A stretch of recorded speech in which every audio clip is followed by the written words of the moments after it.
సభకు నమస్కారం, పెద్దలకు నమస్కారం. 5 నిమిషాలు కూడా అక్కర్లేదు, 120 సెకండ్లు చాలు. మీకు అతి ప్రియమైన లయన్ ఈజ్ బ్యాక్ అని చూశాను నేను అక్కడ.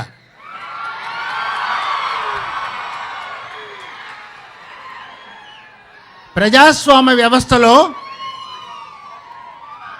మనం నిలబడాలంటే ప్రభుత్వాలు నిలబడాలి. ముందు ప్రభుత్వాలను ఎన్నుకునే అధికారం మనకుంది.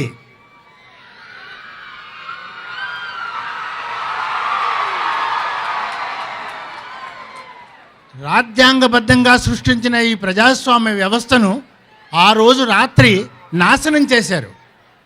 దీన్ని రాసిన వాళ్ళు బ్రతుకుంటే ఆ రోజు ఎంత బాధపడేవాడో. నేను రాజ్యాంగాన్ని అధ్యయనం 33 ఏళ్ల నుంచి చేస్తూ నేను అంతకంటే ఎక్కువ బాధపడ్డాను. అంత అసాంఘిక పద్ధతిలో జరిగింది. జరిగిపోయిన తర్వాత కూడా మాకు ఏంటిదంతా ఎలా జరుగుతుంది, ఏం చేస్తారంటే ఏమీ చేయలేరని కూడా ఆ రోజు అనుకున్నాం. అయితే నేను ముఖ్యంగా ఈ ఆహ్వానాన్ని మన్నించి ఇక్కడికి వచ్చినందుకు ఉపన్యాసం ఇవ్వడం కోసం కాదు, ఒకే విషయం మీ యువతకి చెప్పడానికి. దేశ భవిత మీ చేతిలో ఉంది. డెమోక్రసీని నిలబెట్టాలంటే మీ చేతిలో ఉంది. ఈ రాజ్యాంగాన్ని పరిరక్షించాలంటే మీ చేతిలో ఉంది. అందుకని చెప్పి ఏదైతే మనకి కావాలో దాన్ని ప్రజాస్వామ్య పద్ధతిలో తెచ్చుకుందాం. ప్రజాస్వామ్యంలో అపోజిషన్ లేనిదే, అంటే ప్రతిపక్షం లేనిదే ప్రజాస్వామ్యం లేదు. అందుకని ప్రజాస్వామ్యం మనకి ఎప్పుడు స్ట్రాంగ్గా ఉంటుందో అప్పుడే పాలకులు మనకి కావాల్సింది ఇస్తారు అన్న సత్యం రాజ్యాంగం పటిష్ట చేసిన వాళ్ళు మాకు తెలుసును. అందుకని మీ అందరి కృషి చేతో మనం ఏది సాధించాలనేది ఆలోచించుకొని అది ప్రత్యేక హోదానా లేకపోతే ఒక ప్యాకేజీనా అన్నది కాదు ఇక్కడ సమస్య. ఏదైనా చట్టబద్ధంగా రావాలి. అది చట్టబద్ధత లేని ఎన్ని ప్రామిసులు చేసినా అవి ఎందుకు పనికిరావు. ఎందుకంటే ఈరోజు ప్రభుత్వం ఎన్నాళ్ళు ఉంటుందో కూడా తెలీదు. మనం చూసిన 13 రోజుల ప్రభుత్వాలు ఉన్నాయి, 13 నెలలు ఉన్నాయి, ఎన్నో సంవత్సరాలు ఉన్నాయి. అంచేత ఏ ప్రభుత్వమైనా మనకి మేలు చేయాలంటే చట్టబద్ధత కల్పించాలి.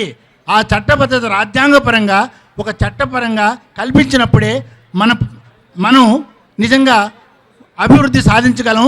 అందుకని నేను ప్రతిపక్షాలని పాలకుల్ని కోరింది ఏంటంటే రాజ్యాంగానికి నిబద్ధత చూపించి మీరు ఏమేమి మాకు ఇస్తా ఉన్నారో చట్టబద్ధతగా ఇవ్వండి. చివరిగా ఒక్క మాట ముగిస్తున్నాను.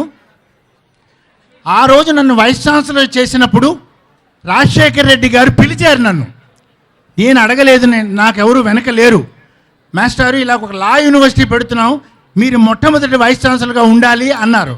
అంటే నేను అన్నాను, సార్ నాకు 2 రోజులు టైం ఇవ్వండి అన్నాను. అంటే లేదు మాస్టర్, 2 రోజులు టైం లేదు, ఒక్కరోజు కూడా లేదు, మీరు చేయాలి అన్నారు. నాకు భయం వేసింది. అప్పుడు ఒక మాట అన్నాను, ఒకే మాట, సార్ మీరు నన్ను అపాయింట్ చేస్తున్నారు, ప్రభుత్వం అపాయింట్ చేస్తున్నది, తర్వాత డిసప్పాయింట్మెంటే మిగులుతుంది, ఈ సెక్రటరియట్ చుట్టూ నన్ను తిప్పుతారు అని నేను ఆ రోజు అన్నాను. అంటే ఒక మాట అన్నారు నా భుజం తట్టి, మాస్టారు ప్రొఫెసర్ గారు నేనున్నాను కదా అన్నారు. ఈరోజు నాకు కళ్ళలో నీళ్ళు వస్తున్నాయంటే ఆ మాట వల్లే వస్తున్నాయి.